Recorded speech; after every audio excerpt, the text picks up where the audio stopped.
Rero bakunze ba Samuzozi TV mbanje kubasuhuza nizera ko bameze neza, bibutse gukanda subscribe, like, share na comment kugira mukomeze kubona amakuru ku gihe. Kigali ibiza byahitanye babiri abandi barakomereka.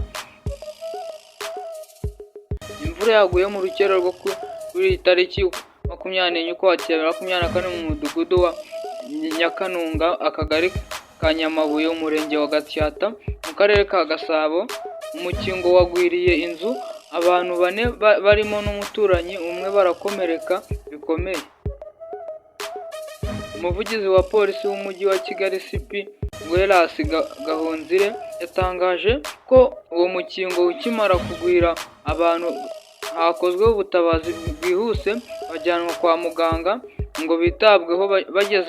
Bagezeyo abana babiri bo muri uwo muryango bahita bapfa. Abandi bakomeretse n'umuturanyi wabo bakaba bakitabwaho n'abaganga mu bitaro bya Muhima. Bahise bapfa bakigera kwa muganga ni umwana w'imyaka 4 n'undi w'imyaka 3.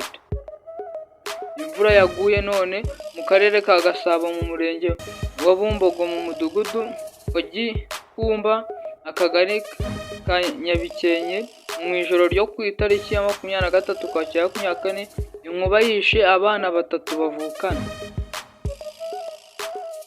CP Gahonzire avuga ko abo bana babiri bahise bapfa, undi yaje kwitaba Imana bamugejeje kwa muganga. Ati umubyeyi w'aba bana nawe yajyanywe kwa muganga kubera ihungabana ryo kubura abana. Impamvu uyu mubyeyi yahungabanye nuko inkuba yakubise abo bana ubwo yari yagiye ku muhanda abasize mu nzu, agarutse asanga ibyo byago bimubayeho, bimunanira kubyihanganira, niko guhita ajya muri koma.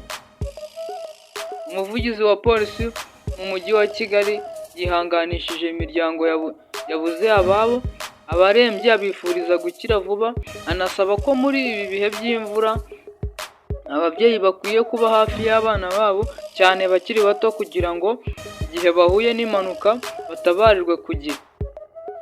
Rero natwe twifurize iruhuko ridashira bitabye Imana, twihanganisha imiryango yabuze ababo kandi n'abarembeye mu bitaro. Imana ikomeze kubarinda bakire vuba basubire mu mirimo yabo.